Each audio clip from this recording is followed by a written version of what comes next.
Baik, perkenalkan nama saya Yobel Bambang Simarmata. Saya dari kelas Ikor C22 dengan NIM 62232-32. Di sini saya akan menjelaskan pengertian dari farmakogenetika.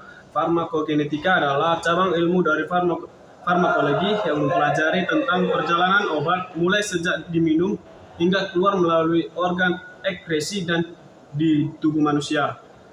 Fase-fase farmakogenetika secara umum terbagi menjadi 4. Yang pertama ada adsorpsi, yang kedua ada distribusi, yang ketiga ada metabolisme, dan yang keempat adalah ekstensi. Rute-rute pemberian obat. Yang pertama ada oral.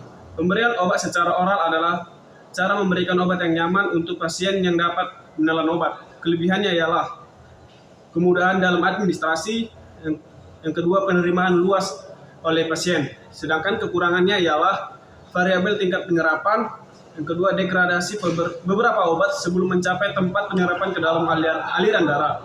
Yang ketiga, inaktivasi obat di hati dalam perjalanan menuju siklus sistemik. Yang keempat ada instasi pada lapisan mukosa saluran pencernaan. Yang kedua, rute sublingual. Rute pemberian sublingual adalah pemberian obat dengan meletakkan obat berbentuk tablet di bagian bawah lidah. Rute pemberian obat ini adalah dengan meletakkan obat berbentuk tablet di antara gusi dan pipi. Dan di sini saya akan menjelaskan kelebihannya. Kelebihannya adalah penyerapan yang cepat disebabkan oleh banyaknya jaringan mukosa, vena, sistemik, dan limpatik. Dan yang kedua, jika terjadi kejadian tidak diinginkan, tablet dapat dilepas. Dan yang ketiga, risiko infeksi yang rendah. Dan yang keempat, rute ini berguna pada pasien yang mengalami kesulitan menelan. Sedangkan kekurangannya ialah pasien merasakan sulit menerima tablet yang tidak enak. Yang kedua, air liur yang berlebihan dapat menyebabkan tablet larut dan terserap dengan cepat. Di sini saya akan menjelaskan rute pemberian obat rektal. Rute pemberian obat rektal adalah bentuk obat padat yang dimasukkan ke dalam rektum. Kelebihannya ialah yang pertama, ini dapat digunakan dalam situasi darurat seperti pada bayi yang mengalami kejang ketika jalur intravena tidak tersedia. Yang kedua, melewati metabolisme mati. Dan ada juga kekurangannya. Kekurangannya ialah yang pertama, beberapa obat dapat menyebabkan iritasi dan pruritus, menyebabkan viscerasi dan pendarahan. Sini saya akan menjelaskan obat pemberian secara intravena. Rute pemberian intravena merupakan metode pemberian obat melalui pembuluh darah yang menggunakan suntikan. Dan ada juga kelebihannya. Yang pertama, cara pemberian terbaik pada pasien sakit dan koma yang tidak dapat menelan apapun secara oral. Yang kedua, permulaan tindakan yang cepat. Sedangkan ada juga kekurangannya. Yang pertama, memungkinkan infeksi, dan yang kedua menyebabkan rasa sakit.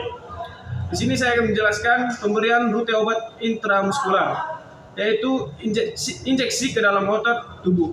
Kelebihannya, yang pertama, agar absorpsi obat lebih cepat dibandingkan dengan pemberian secara subkutal karena lebih banyaknya suplai darah di otot tubuh.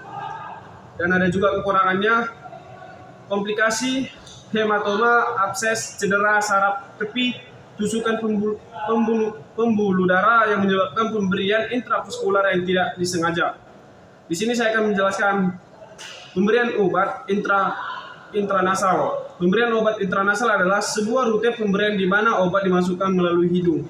Pemberian tersebut dapat berupa bentuk pemberian topikal atau pemberian sistemik. Kelebihannya, yang pertama, penyerapan cepat, biasanya dapat dalam waktu 30 menit. Dan yang kedua, menghindari efek statis, lambung dan muntah. Dan ada juga kekurangannya. Yang pertama, penyakit dan rongga hidung dapat menyebabkan gangguan penyerapan. Yang kedua, dosisnya terbatas karena kecilnya area yang tersedia untuk penyerapan. Yang ketiga, cara ini tidak berlaku untuk semua obat. Sekian dari penjelasan saya tentang farmakogenetika dan rute-rute pemberian obat. Terima kasih.